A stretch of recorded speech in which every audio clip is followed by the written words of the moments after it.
G'day, May 40 here. I got 3 rules, mate, right? There me 3 rules for cracking a win. Rule 1, the world's a bloody shambles. Yeah? The world's a shambles. You gotta fight back. Fair crack of the whip. You gotta have a thick skin, mate. Attack, attack, attack. So, if some bloody drongo comes at you with a shiv, right, you belt him back with a bloody big bazooka, yeah? So, rule 2. What's the truth? What's the truth? You know what's the truth? What you reckon is the truth, what I reckon is the truth, what he reckons is the truth. What's the truth in life, eh? Deny the lot, admit bugger all. You know what's dinky die? What I say is dinky die. And third, most important, no matter how stuffed you are, mate, you never, ever, ever chuck in the towel. You always claim you won. Always, mate. Always. So, trying to understand these crazy times that we're in, right, I find that Carl Schmitt is the most helpful.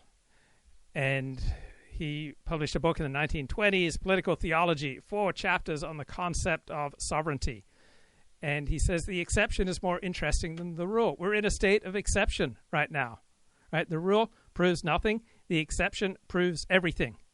In the exception, the power of real life breaks through the crust of a mechanism that has become torpid by repetition.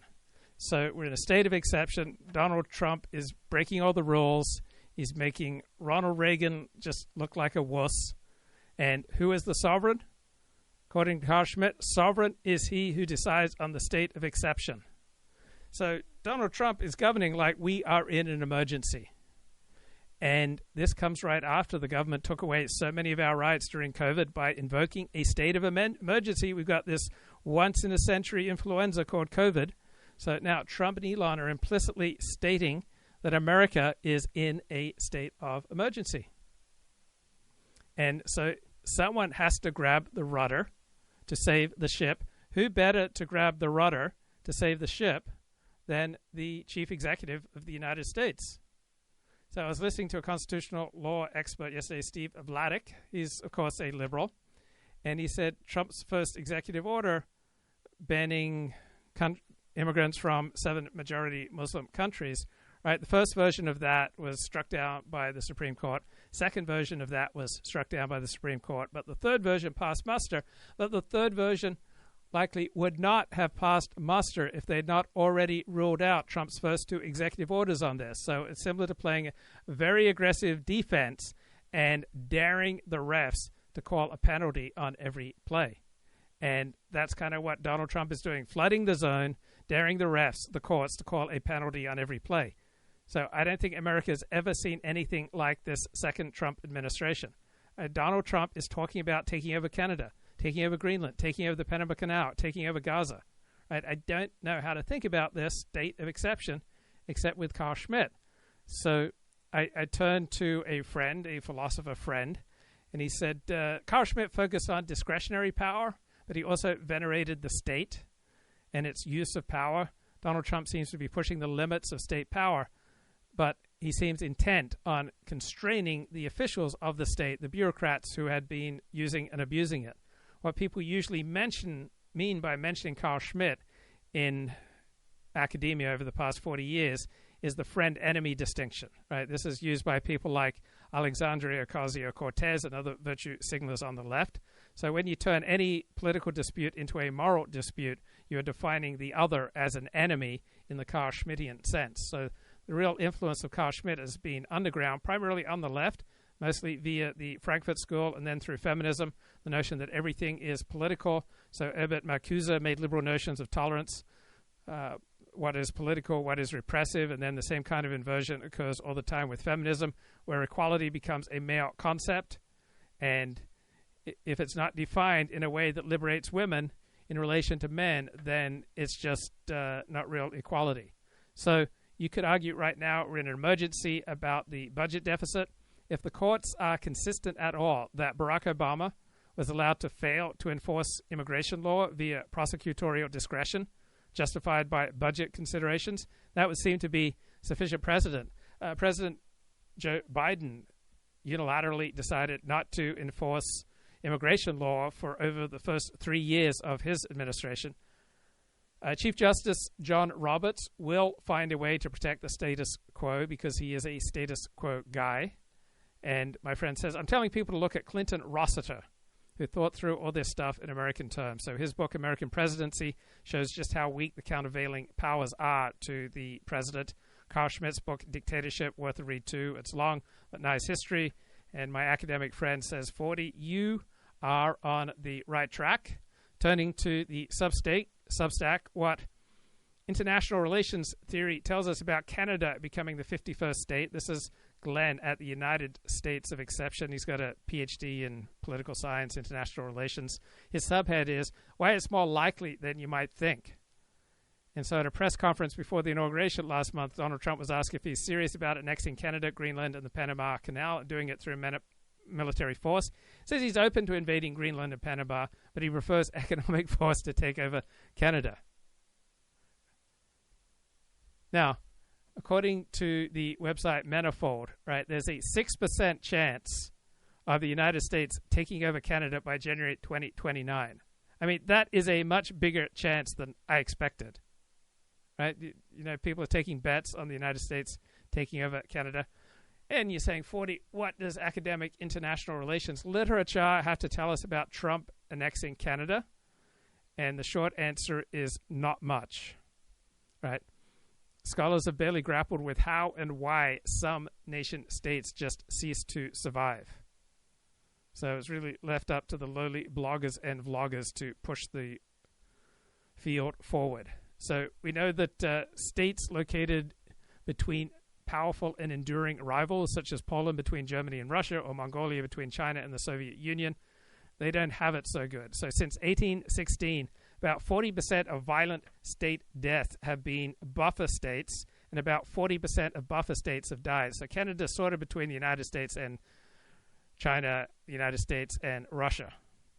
So in any given year, a buffer has been 3 times as likely to die and 2.5 times as likely to die violently as a non-buffer state, regardless of the capabilities or allies that it has or how nationalistic its population. So this buffer state theory of state death supports the explanation for the war in Ukraine, offered by people like John Mearsheimer.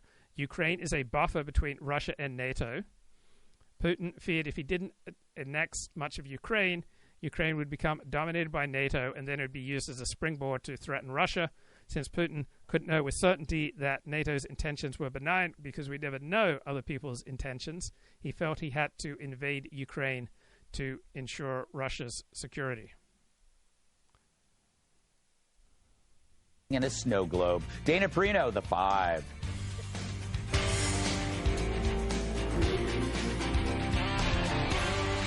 The Democrats getting their panties in a twist at the first ever House DOJ subcommittee hearing. Lawmakers are still fuming over Trump and Elon Musk's efforts to rein in sex changes for Guatemalans and limestone paperwork mines for retirees. Weird. He was using his propaganda machine to do it when he said that we sent millions of dollars to Gaza for condoms. That Trump was a lie. We do not work for an unelected billionaire like apparently this guy does. In the last Congress, Chairwoman Green literally showed a pic in our oversight congressional hearing. So I thought I'd bring one as well. This, of course, we know is President Elon Musk. We know that he is leading a power grab, also abided by and encouraged by Donald Trump. They want to look into your kids' lunch money. It's about helping Elon Musk and Donald Trump be as efficient as possible in robbing our government. But it could have been a lot worse. At least they didn't burst into song. Which side are you on? We'll fight against Doge. We'll fight Elon Musk. No Elon scab within our walls. We'll fight from dawn to dusk. Which side are you on? The losing side. But the Obama pod bros are taking a different approach, lamenting how Doge beat them to the punch. I've seen the messaging memos, and it's like, you know, the young people, Gen Z, they like Doge and what Elon's doing. We all know that government is slow. We all know that government can be inefficient. We all know that the bureaucracy can be bloated. We all worked in the White House. We tried to reorganize the government. We tried to find efficiency. It's hard to do. And honestly, some of this is pretty annoying because it's some of the stuff we should have done. Right, yeah. Like, yeah. You know, you could do some of this. They're working through the stages of grief. And happening just moments ago, President Trump defending Musk from the constant attacks from the left. But I want to commend Elon because he's done he doesn't need this. You know, he's abused by you people every day. He's found more things than anybody could find. I think he's got the credibility to do it. I know he does. You know, Jesse, the Gutfeld theory of public singing, you know you've run out of ideas if you feel compelled to burst into song. When you're singing, you're losing. Yes. The Democrats look like Code Pink with better clothes. Greg, they are losing the information war. And it's easy because there's no victims they're pointing to. Where are the children going hungry? Where are the veterans that can't get aid at the VA? There's none. The victim is the taxpayer. Obama did try to figure this out, but he failed. We have a retirement paperwork cave where like hundreds of people are working for the government and writing things out in longhand. He tried to computerize it for $100 million, failed, so hired more people to work in the cave. It's the stupidest thing I've ever seen in my life. Musk is working for Trump. Trump hired the world's richest man. Right. That's a flex. That's what you call a power move. And he's working for free. It's like good cop, bad cop. Musk is going out there and firing people and cutting spending, and Trump's just at the Super Bowl and bringing hostages home. That's okay. And he's only going to do this for about a year and a half. I think there's the deadline. Yeah. It's kind of like this show. Greg Gutfeld is like Musk. He's the bad cop. He whines, he complains, he kind of makes moves and gets things done for the rest of us. Well, I sit back and look good. That's what's going on right now. Wow. Yeah, that's not bad. Yeah. You know, Dana, this cave thing is insane. Do you know a lot of, okay, how come we didn't know about this? We did. No, and actually many reporters have reported on over the years. In 2014, there was a big piece in the Washington Post, and then Selena Zito did it. And it's just like, what's going on here? So that's why the Pod Save America guys are like, yeah, we know about these things, and they were ineffective in getting anything done because you bump up against the bureaucratic wall. You have other priorities. You're like, fine, do the retirement underground, whatever. But when you have somebody like Elon Musk working for free and they've got all the young people saying that we can fix this in 10 minutes, they're like, let's go ahead and do it. When the Dems were singing today, I thought about the judge. Because, not because she sings, Me too. but the Democrats can't prosecute their case. And if this was in front of her courtroom, I feel like you would say, in my chambers, and say, get it together, using your book title, and say, you guys are making fools of yourselves, and I'm trying to help you here. And if not, I'm going to call a mistrial, and you're out. Okay, who is the most masculine Democrat right now? All right, good question here from Trey. Who is the most masculine Democrat right now in America? Mayor Pete. Is that a gay joke? No. Mayor Pete. No. Well, no, it's just that he's not particularly masculine. Nobody's like, oh, Mayor Pete, he's a badass. Chuck Schumer. Is anybody like, hey, you know, Chuck Schumer holding up an avocado and a beer to talk about the Super Bowl? Is anybody like that trying to grill? Is anybody like, hey, that's a dude I want to hang out with? But Trump's like a grandpa. Well, hold on. Yeah. Trump took a bullet in his ear and immediately stood up and said, fight, fight, fight. Every man in America. My God, who is that woman who's showing a ton of flesh right there? I have transcended earthly desires. I'm asking for a friend. Who is this woman at Empowering a Nation, Inspiring Thoughts, Institute of Politics, Divided We Stand? Like, my friend wants to know who that woman is. And most of the women out here were impressed by that, even if the women won't admit it. She's shaking her head strong. Okay, Pete Hegseth. Got a clip here. States does not believe that NATO membership for Ukraine is a realistic outcome of a negotiated settlement. Instead, any security guarantee must be backed by capable European and non-European troops. If these troops are deployed as peacekeepers to Ukraine at any point, they should be deployed as part of a non-NATO mission, and they should not be covered under Article 5. There also must be robust international oversight of the line of contact. To be clear, as part of any security guarantee, there will not be U.S. troops deployed to Ukraine. Okay, that sounds good. Grandpa hardly sleeps. Yeah, he's a whole different animal. Like, I mean, during the end of the campaign, when I watched a 78-year-old man do 2 all-nighters in a row, and then like I'm dying. You know, we're on the plane coming back, and he puts on music, and he's doing like Trump DJ night. I'm like, I just want to go to bed. Like, what is going on? And I go home to shower before I start my day, and I'm looking, and like the guy after 2 all-nighters goes right on like national television, like morning shows, like where it matters. It's like. It's next level. He's a hard worker. He's a hard worker. It's crazy for like what he does and his age. I think it's crazy. And Lindy Lee here on Glenn Beck. President was. Who was the president in the last 4 years? Glenn, the thing is, there were like 10 of them. Because you have like Steve Ricchetti and Mike Donnellan and Nita Dunn and Barack Obama orbiting around and all these people who are unelected senior advisors running the show. It certainly wasn't Joe Biden. He was just a figurehead signing the executive orders, not really understanding what he was signing. And it's just a very, very grave situation that I tried to flag for everybody for a number of years now. It took me a while to get here, though. You know, they will excoriate you, and I'm still paying a price. Glenn, it's been really hard time for me. I haven't slept. I didn't sleep last night. I've been having trouble sleeping. I'm being attacked from both the left and the right, by the way. Somebody on the right is trying to defame me, and the left is just insane. So it's not easy, Glenn. I know that. I mean, the president was. So she said on one interview that she stopped menstruating because of all the stress. Right, back to United States of Exception Substack. The United States, both before Donald Trump was elected and since, has long acted as the world's preeminent revisionist power. So Trump seems hell-bent on revising not only the international distribution of power and resources, but all of the core elements of the international order that have kept the great powers from fighting each other directly since World War II.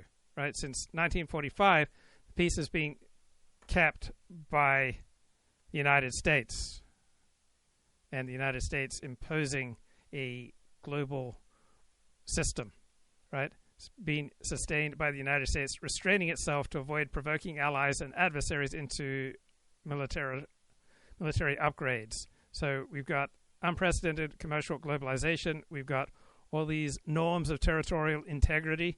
I don't know about you, but when I go out with women, there's nothing more exciting to me than a woman with territorial integrity. And mutually assured destruction, all right, that sounds like a lot of my relationships. Some of those crazy bipolar alcoholics, a lot of fun initially, but then they started to feel like a millstone around my neck. So Trump promises to undermine every one of these pillars. Right, and you cannot remain preponderant by estranging your allies while antagonizing your enemies. You cannot maintain globalization by weaponizing the international trade and financial system. You cannot uphold international norms by trampling them with impunity. You cannot preserve the balance of terror and pursue nationwide missile defense at the same time. So here's the case for Trump annexing Canada. Trump wants to annex Canada, so he's going to try to annex Canada. Right? What stops the United States from annexing Canada? It's not that the United States is not powerful enough. Right? If the United States wanted to, right, it could simply take Canada. Right? Canadians would sign over control just to avoid being turned into Fallujah. And it's not that the United States doesn't think that annexing Canada would be strategically valuable. Right? The Biden administration's 2022 national security strategy, Biden's 2025 Arctic strategy, the Pentagon's 2024 Arctic strategy, the intelligence community's 2024 annual threat assessment all discuss the Arctic as a key site of great power competition between the United States, Canada, and Russia.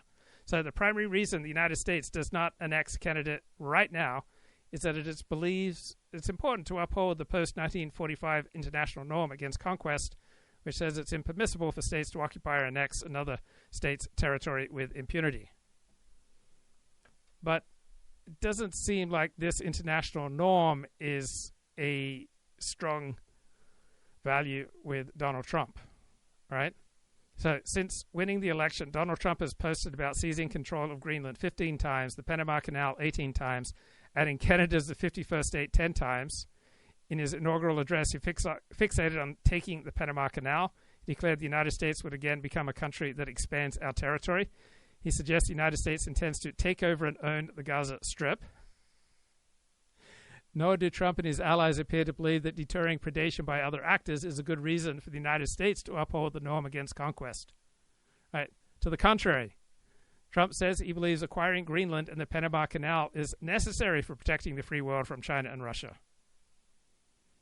Secretary of State Marco Rubio testified during his confirmation hearing he believes the international order is not just obsolete, it is a weapon being used against the United States by rogue states, by great power competitors to undermine American interests.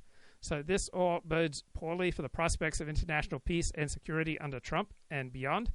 Even if he doesn't annex Canada, just Trump's rhetoric about doing away with Canadian sovereignty threatens to undermine the international order and the domestic and international support that's needed for the United States to uphold territorial integrity norms. So the U.S. public's support for sanction against norm violators is highly vulnerable to accusations of hypocrisy. Right, 67% of Americans support sanctions against Russia when told that Russia interfered in a democratic election or violated the rights of refugees. But only 54% support sanctions after shown a mock statement by a Russian spokesman pointing to similar U.S. election interference or mistreatment of migrants. So the Taiwanese are warily watching the Trump administration's moves towards Greenland, Panama, and Canada. And as Mark Halperin reported, he's getting increasing signals that Trump is reaching a deal with China where they get Taiwan, we get Greenland, Canada, Panama Canal. So Trump definitely harbors revisionist aims toward the Western Hemisphere, and he's going to continue to entertain them, and he's going to risk opening up a Pandora's box of international disorder. A blob that is responsible for so many ills. Trump then kind of hammered on the judges are getting in the way. I think they wanted to continue to put the shiny red balls out there of examples of common sense says, oh my God, this has to be stopped. And why hasn't it been stopped? And like, thank you for everything you're doing. And then lastly, I think it was just this idea of like, we are transparent, we are accountable, right? Taking the weakness and trying to make it a strength. Personally, I thought they made the case worse for themselves, but I bet for all the hype, and we talked about this yesterday. Right, he said, I'll accept the ruling of the court. Yeah, sure. Well, so hold on. He did. But the two of them sat there and talked about like judges are should stay out of this, that Congress, he talked about them as if they don't exist, as if we, the executive branch, me, Musk, and Trump, can find stuff, stop the spending. Like Congress appropriates. Wait, hold on. There's a difference. I get there's two issues here that I think are important. One is the process itself that you're talking about, and then the common sense aspect of it.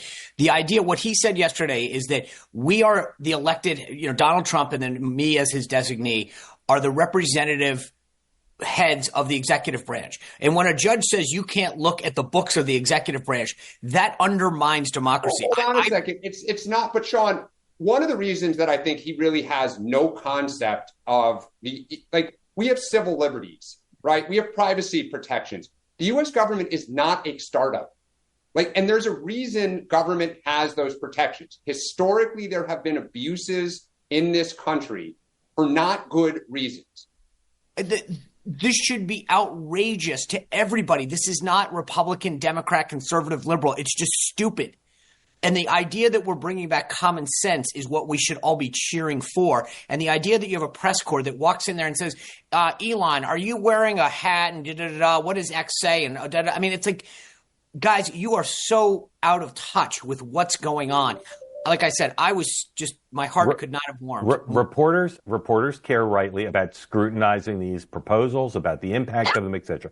What they don't feel is the excitement over the grassroots excitement over it, or trying to explain it so that people can understand what it is that Musk sees. So notice how Republicans, conservatives, Trump supporters consistently are describing his agenda as common sense. So just as Americans resonate to the word freedom and Christians resonate to the word love and Jews resonate to the words justice and law, right? And people on the left and Democrats, right, they resonate with expertise. So constant invocations of common sense. And sometimes common sense is the best tool to use, and sometimes expertise is the best tool to use. Right? You know that. Now, you save money, and it can really snowball, but you got to have the outlays. And so if Musk were to say, because I agree with you guys, it's total common sense. If he says, this is the system, and for X amount of money we're going to request, it's going to accelerate this, make it much more efficient, much better, etc. Great. Instead, it's the shiny red ball, and then I'm not sure they want anyone following up on this. Right? You know that. Now, you save money, and it can really snowball, but you got to have the outlays. And so if Musk were to say, because I agree with you guys, it's total common sense. If he says, this is the system, and for all of you, I agree with the people who have come on, some of this stuff is common sense. Common sense. That's the word that Republicans love. Dennis Prager says, if it doesn't abide by my common sense, then I'm simply not going to accept any study that is not down with common sense.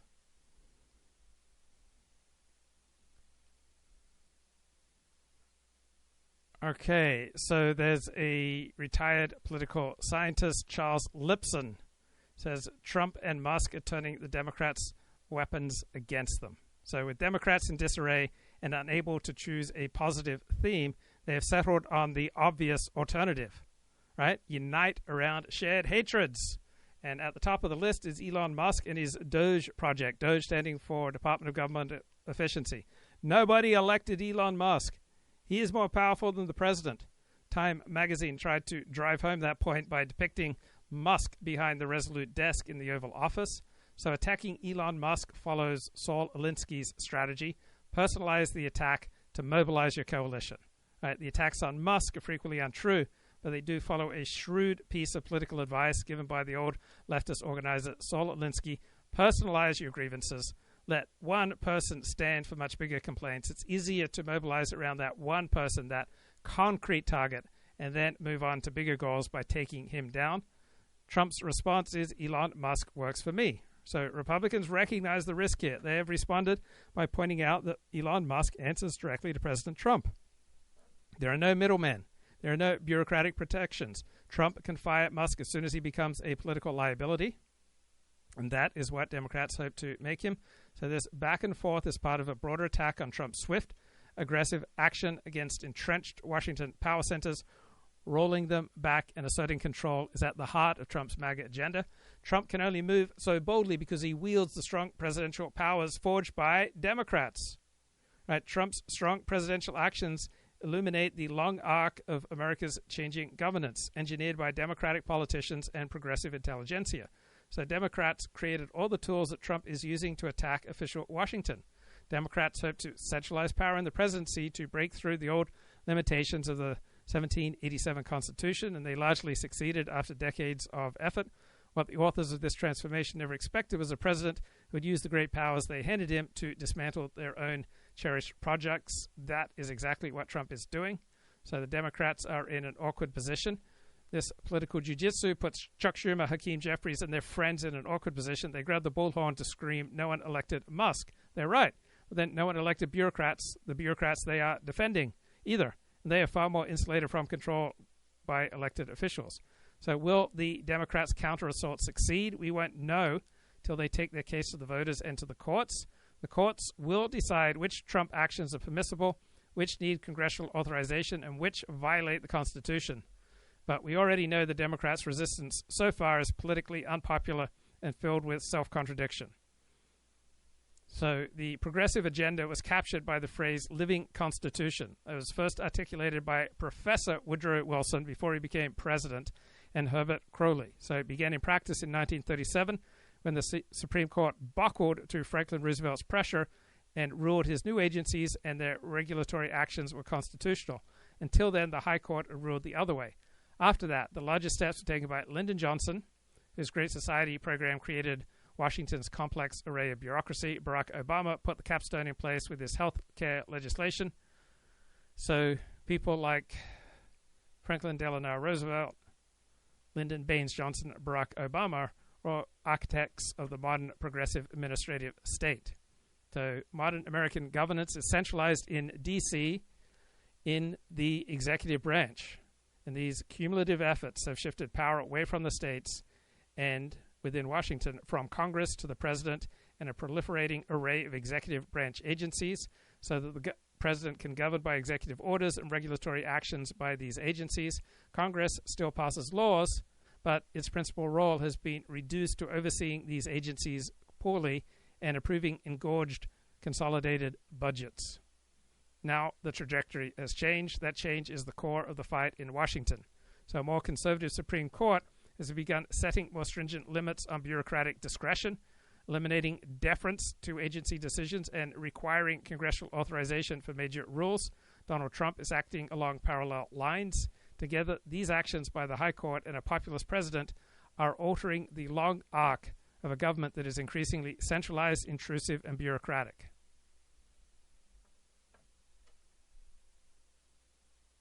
Nobody expects the Spanish Inquisition. So now the Grand Inquisitor has arrived in the form of Donald Trump, wielding the very tools that the Democrats gave him.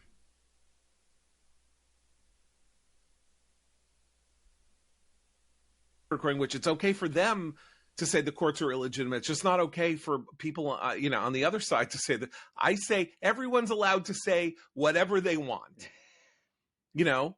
You're allowed to say that's part of what it means to have a political and ideological argument in the United States. Right. They're allowed to say Trump is Hitler. Agrees with you, John. And then this is why I brought up the 70% number, because there's a 70% said, yeah, he campaigned on this. We expected him to do this. He campaigned on this, then he won an election fair and square, and now he's doing it. And 53% approve of what he's doing. There's a gap between those who think what he's doing is legitimate and those who approve of the actual policies. The 70% is a legitimacy vote. That is an overwhelming majority who say, yeah, what he's doing is legit. I don't necessarily like it, but that's what he needs. And that's what's stifling the Democrats, is not just that a lot of the policies, some of the policies are popular. I mean, we saw the returns on the polls on, mass deportation and some of the things that he ran on. But the general perception among the public is that he said, if you elect me, I'm going to do this. Then he won an election fair and square. Now he's doing it. And the legitimacy argument is completely evading the Democrats in a way it didn't last time. Right. I just one more comment about constitutional crisis, since I wasn't on the show yesterday. Constitutional crisis is the new protect our democracy. And we went through 4 years of Biden and the Democrats saying that Trump was a threat to democracy. We have to protect democracy. And then when we got the exit poll in the 2024 election and we saw who did better on the issue of democracy, it was Trump.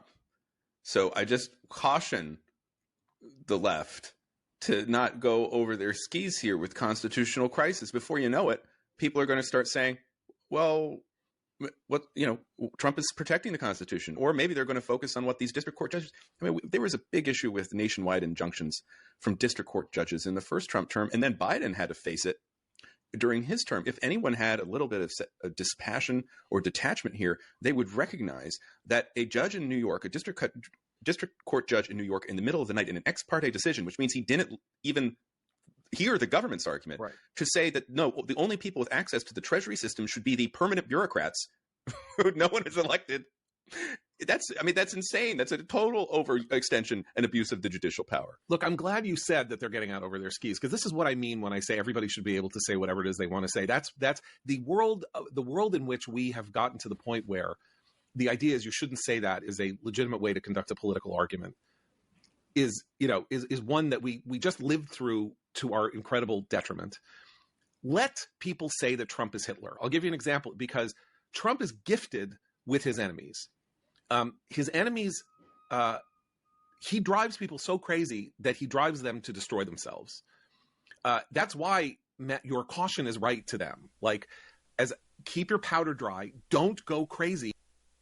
So one of my favorite essays, an essay that most influenced me over the past few years, is on constitutional dictatorship by a couple of Yale law professors. And they noted that the framers of the American Constitution believed that democracies were dangerous.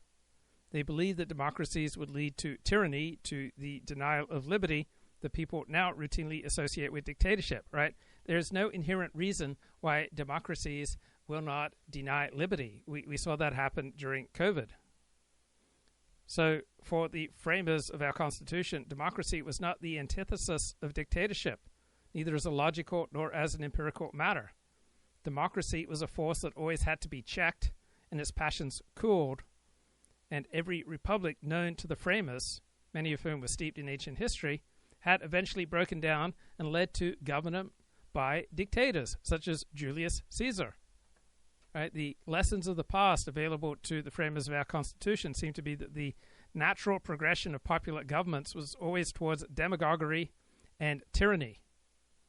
Right? And the most obvious example was the ill-fated English Revolution in 1640 and the rise of Oliver Cromwell as a dictator, known as the Lord Protector.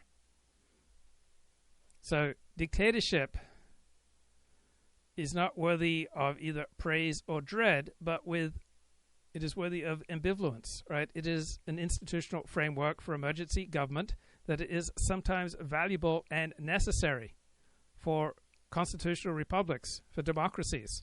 But it will always contain some dangerous tendencies that, if developing unchecked, right, will pose serious threats to democratic government. So emergency powers are absolutely necessary for effective governance in a nation state. Now, precisely because of the growth of emergency powers and the growth of executive discretion in American legal institutions, not to mention the unhappy fate of many other republics, right, we don't know what's going to happen with our haphazard expansion of executive discretion and emergency powers for the executive. Americans do not possess some special immunity from the pathologies that have befallen many other countries. So emergency government is sometimes necessary. And probably the leading American scholar on this is Clinton Rossiter, who died around 1980 by suicide. So he published in 1948 a book, Constitutional Dictatorship, which surveyed the growth of emergency power in America and other Western democracies. Now, constitutional dictatorship has a future in the United States is hardly a matter for discussion, right? Obviously it does. Rossiter wrote in the aftermath of World War II, at the beginning of the national security state, we now have 60 years of additional evidence to assess his conclusions. We've had an explosion of national intelligence services. We have our government's response to 9/11 terror and the 2008 economic crisis. So we now have gone through COVID. We have all sorts of examples of how systems of emergency governance work in the United States. Right? Most of life does not operate along democratic principles.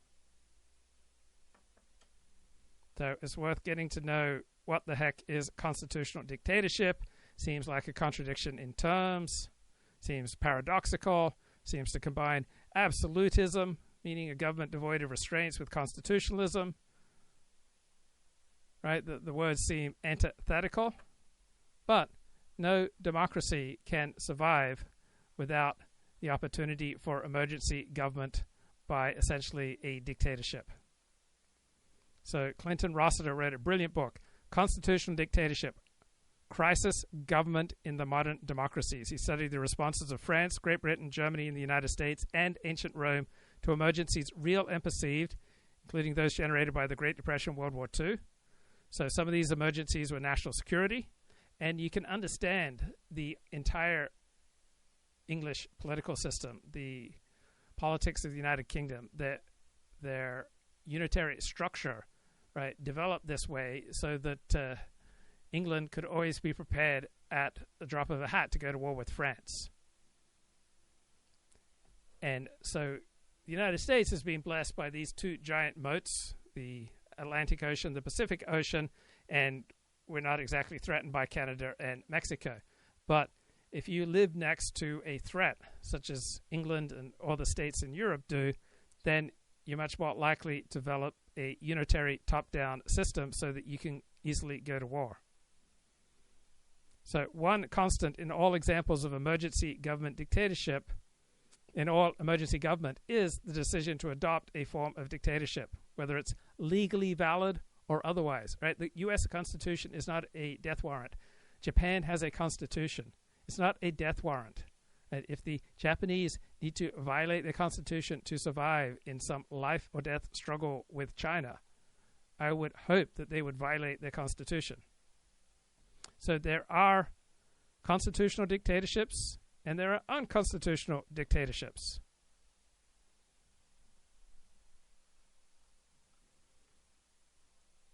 Now, Clinton Rossiter's work hasn't generated much of a legacy. But he's probably the best thinker on this topic. So probably the most important theorist of constitutional dictatorship in the West was the Florentine theorist Niccolo Machiavelli. He's best known for The Prince, but his work on Republican theory is more important here. These are his discourses on Levy, where he praised the Romans for constructing a constitutional structure for dictatorship before these procedures degenerated and were supplanted by Julius Caesar, the last of the initially constitutional dictators. You've got 4 years of this fighting. If you go to Hitler in 2 weeks, if you go to the Reichstag fire and it's 1932 and I don't know who Hindenburg is in this scenario, because Trump is Hindenburg and Hitler, apparently, both combined. If you go to this, where are you going in April? Where are you going when there actually might be a moment at which Trump is really tempted to defy the will of the Supreme Court or something? You've already said he did it already. So, and then, you have stuff like this amazing thing that appeared in The American Prospect by Robert Kuttner, February 10th, 2025. What Trump could learn from Hitler on NIH funding. Subhead, even the Fuhrer knew to support German science and not just for war. Why is Trump trying to destroy America's great research universities? Now, Robert Kuttner is famously known, co-founder of the American Prospect, and unfortunately for people at Brandeis University, a professor at Brandeis University, was known during his days as a columnist for the LA Times as Crazy Bob. So, Crazy Bob is apparently resurfaced in this. But what I'm saying is, good. Congratulations, Donald Trump. Your enemies are helping you. They don't even know that they're helping you, and we know they should. So hold on. I'm still trying. I'm sorry. You got me distracted by Bob Kuttner here. Yeah. You're saying that what he thinks that Trump shouldn't cut the NIH because Hitler was for government-funded research. That's his argument? Yeah. Mengele, that was he was very supportive of twin experimentation programs. Wow. Yeah, I know. But I mean, this is why the left has spent the last 10 or 15 years on campuses, in elites, all of that, working to silence the opinions of people with whom they disagree rather than engaging.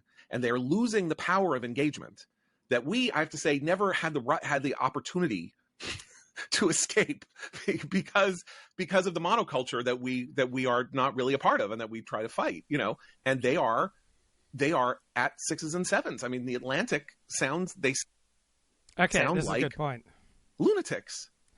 Can Trump hire a guy to go look at the books at USAID? Of course he can. Is it bad that the guy is like one of the most brilliant businessmen the world has ever seen? Yeah, it's terrible. That's awful. What a terrible, what we really need is some professor at Brandeis who thinks that Hitler had a real good idea there with the German, universities. Well, but that's all connected because Elon Musk, because he owns Twitter and because he participates in the discourse on Twitter every 30 seconds or so. What you have here, the combination is you have like a bully pulpit, unseen. Yeah. I don't know when because. Okay, back to this article by 2 Yale law professors on constitutional dictatorship. So if we assume the American president has the power to initiate war, to commandeer funds and resources for war, conduct war anytime, for any reason, in any manner he pleases, which is not true, he would be a constitutional dictator with respect to war and all matters related to war, because he would combine the right to assess the need for military action with the power to carry it out and with the sole right to judge whether what he did was lawful. Now, he would not be a dictator with respect to a wide range of other matters, including environmental protection. So, to the extent that the president may create rules in a certain area, apply them, and execute them on his own without the ability of anyone else in the system to check him, he is a law unto himself. So, if there is no difference at the end of the day between the director of the Federal Emergency Management Authority, FEMA, commandeering resources to deal with an out-of-control forest fire, and Joseph Stalin purging kulaks and collectivizing agriculture, right? So, no system of government, no matter how well prepared in advance, can do without discretion. This is particularly true of the modern administrative state, which has always been in tension with traditional rule of law notions. So, with respect to the thousands of minute individual decisions by bureaucrats and government employees, ranging from the allocation of resources in a public hospital to a police officer's decision to stop and inconvenience a motorist, official discretion is effectively unreviewable.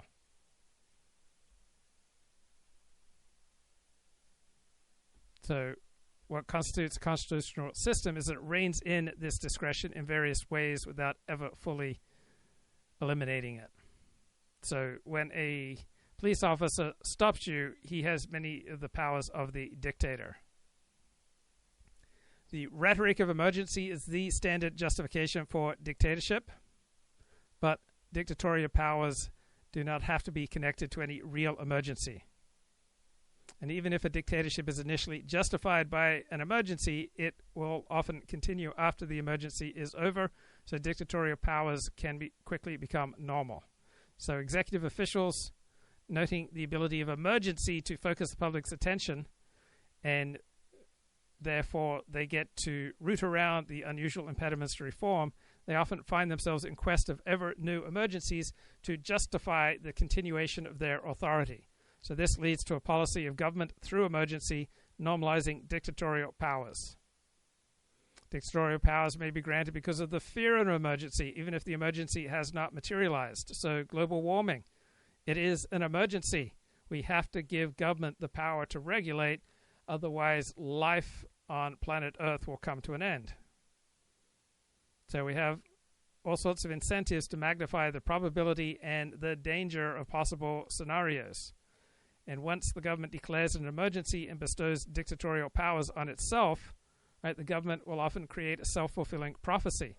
So the executive judges the situation is an emergency, deserving of emergency dictatorial powers, makes rules that frame the situation as an emergency, and then acts on that framing, thereby confirming the situation is an emergency. We've got a global warming emergency, guys. So the government has the power to enact all sorts of regulations because we're in an emergency. Never let an emergency go to waste. That was Barack Obama's chief of staff, Rahm Emanuel. So successful dictatorship constructs reality according to its own needs, and it helps society believe that the dictatorship must stave off threats and harms, both internal and external. So I've been watching Lioness, and there are some CIA operators who have carte blanche, at least in this TV series, to act against all enemies of the United States, foreign and domestic. Trump announced that he will be abandoning our European allies to deal with Russia. How can we be sure he won't dump Israel too? I know you're staying awake at night, worrying, will Trump dump Israel? I don't think he will, because he's had a long history of being pro-Israel. Also, he gets a lot of money from Sheldon Adelson's widow, who's a rabid Zionist. All right, from Grok. One of the most famous quotes by Karl von Clausewitz regarding the relationship between war and politics is, "War is merely the continuation of policy by other means." This is from his seminal work on war. He says, "Warfare is not an independent act. It is an instrument of policy used when diplomacy and other methods fail. to achieve political objectives. So if you want to understand war, you need to understand its political context and aims.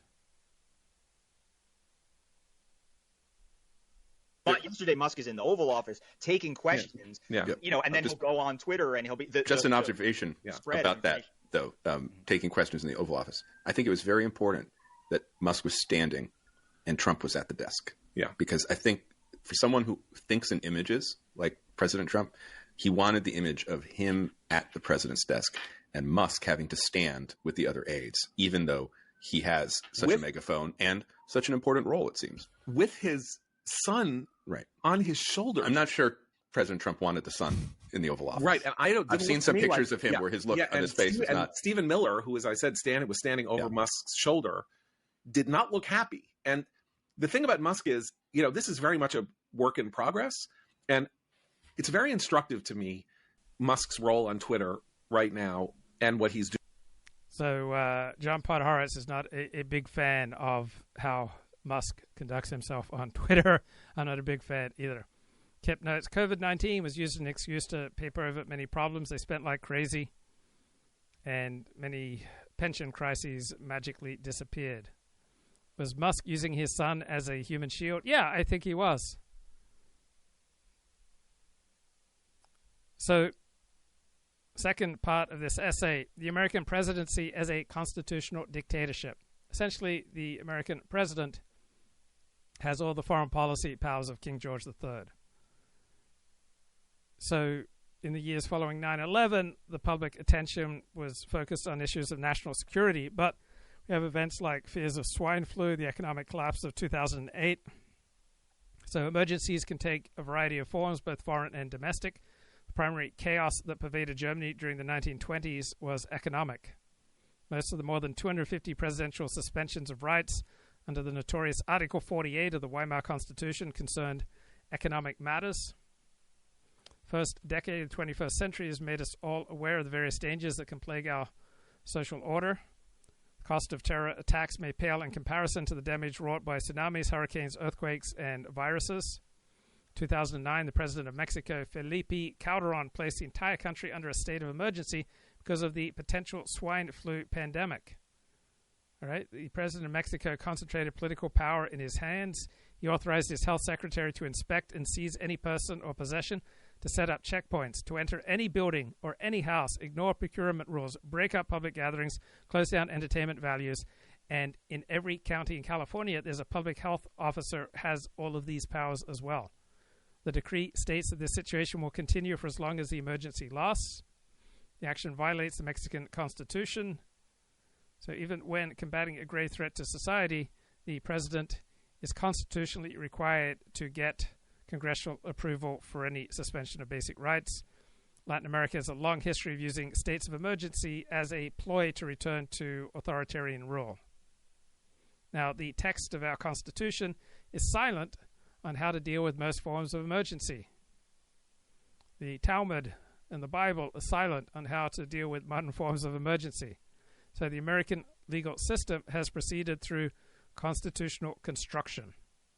Right, we've seen the implementation of the Constitution's vague clauses and abstract principles and its silences through the creation and application of precedents, both judicial and non-judicial, congressional enactments, administrative regulations, the building of institutions with their own rules and practices. And the most important place that we find the elements of constitutional dictatorship in the United States is in the modern presidency. Right, the Constitution says the president is vested with the executive power of the United States. He is the commander-in-chief of the armed forces, and it is he who shall take care that the laws are faithfully executed. So the modern president is far more powerful, has far more resources at his disposal than the framers could possibly have imagined. The president is commander-in-chief of a standing army of over 1 million people. He has forces stationed all over the world, armed with weapons that no one in the 18th century could have envisioned. The United States is a global power. His government has taken on global responsibilities, and the president has gained ever greater power and discretion. Both the administrative and regulatory state and the national security state offer numerous opportunities for decisive action, whether it be bailing out financial institutions, announcing bank holidays, imposing quarantine, seizing contraband merchandise, intercepting communications, engaging in covert operations, bombing overseas targets, moving American troops into harm's way, listening to all our phone calls, reading all our email. And so we've had this expansion of presidential authority through the creation of frameworks, statutes by Congress that delegate vast authority to the president to build a national security and domestic bureaucracy, and then empowers members of those bureaucracies to make decisions and regulations.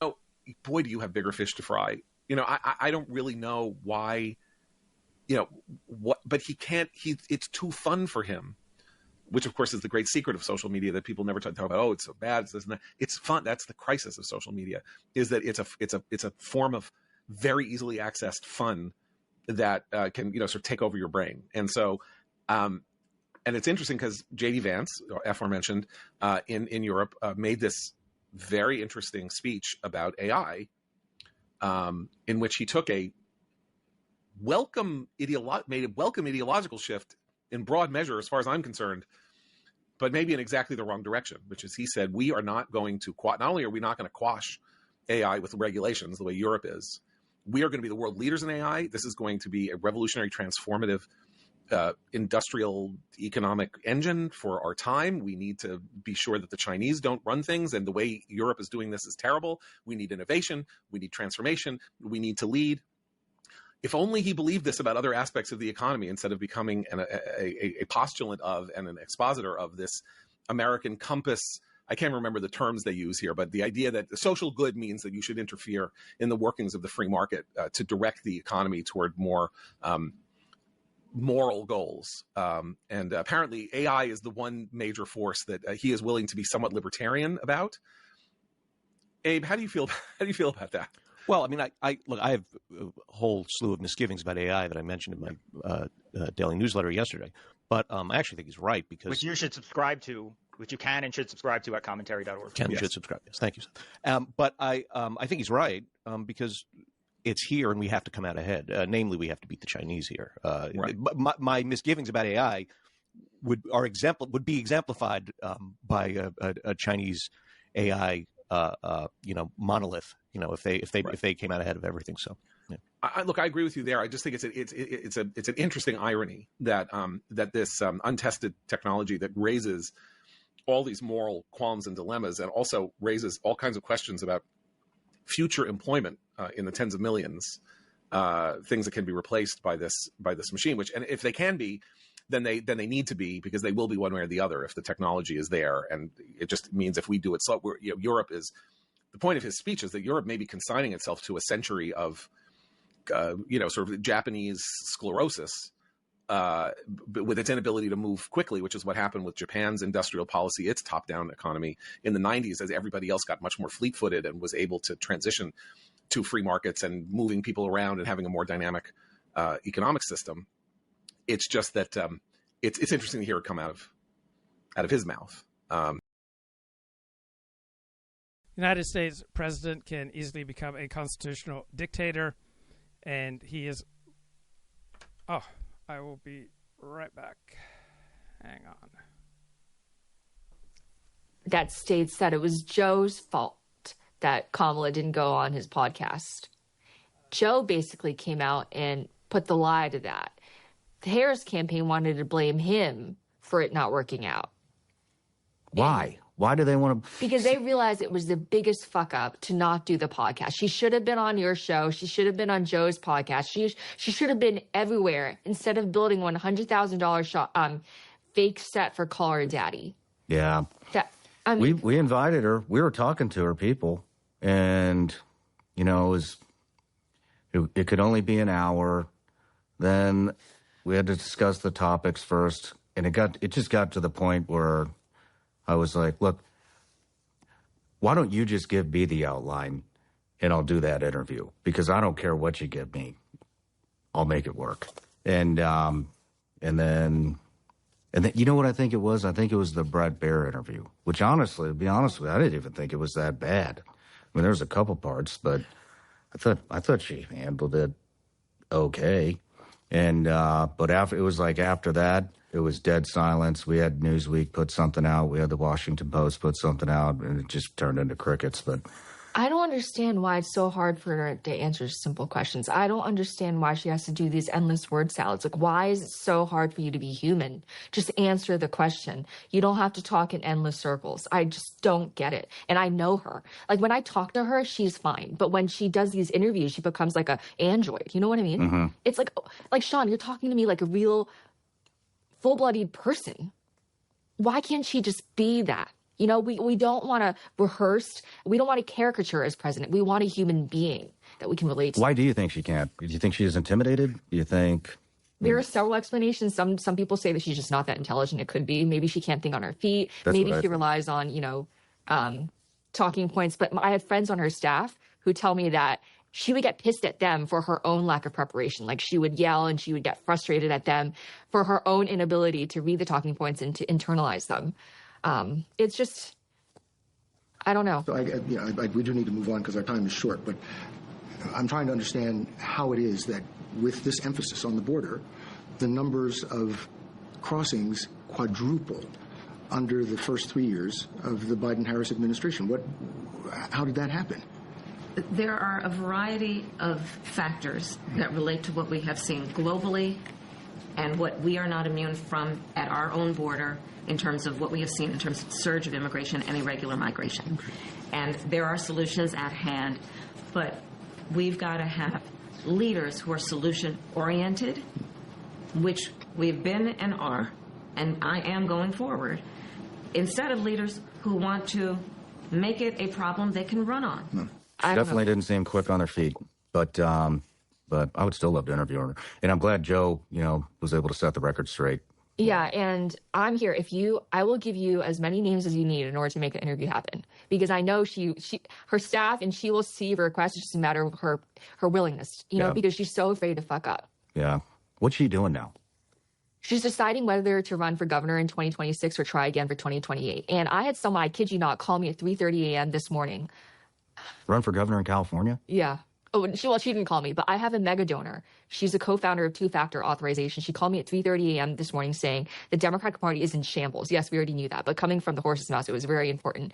And she was saying how nobody, there's not a single person of importance in the Democratic Party thinks that Kamala Harris should run again. But Okay, Jim Garrity had an interesting column in National Review today. He says, everybody loves a convert to their cause. It's no surprise that many people on the right are warmly welcoming and embracing former Democratic National Committee fundraiser Lindy Lee, who has turned against her former party with a vengeance. It's a free country. Everybody's free to change their minds. But a lot of what Lindy Lee is saying now about what she saw, heard, and experienced among Democrats during the Biden presidency does not align with what she said at the time. In fact, some cases it is contradictory. Well, that makes sense when you're part of a strongly identifying in-group, as she was with the Biden administration and leading Democrats. Then you're going to pull your punches. And then when you finally become disillusioned, right, then you might come across as quite annoyed, which I think is what's going on with her right now. So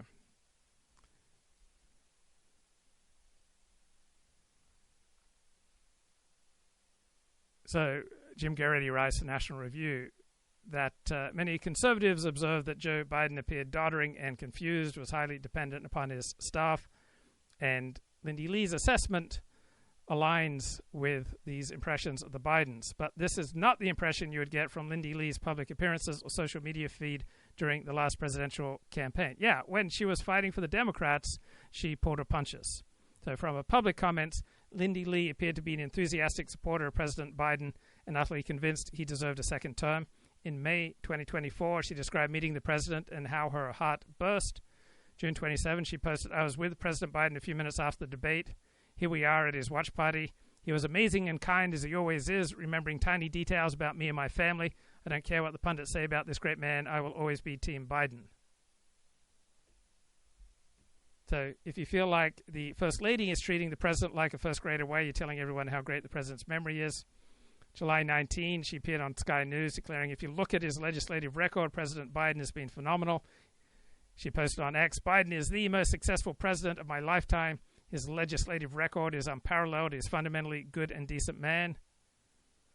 And on the day that Biden announced he would not seek another term, Lindy Lee posted, he has changed my life in countless ways. He has guided our country out of one of the darkest chapters. I'm so proud of him. He's one of the greatest presidents in our nation's history. Supporting him was the honor of my life. And she kept on in this vein. July 24. I have nothing but immense love and respect for this honorable, kind, wise, compassionate, fundamentally good man. She described how she cried when Biden's campaign sent her a thank you gift before he dropped out. So in 6 months, Lindy Lee's gone from calling Biden amazing. Okay. I'll be right back.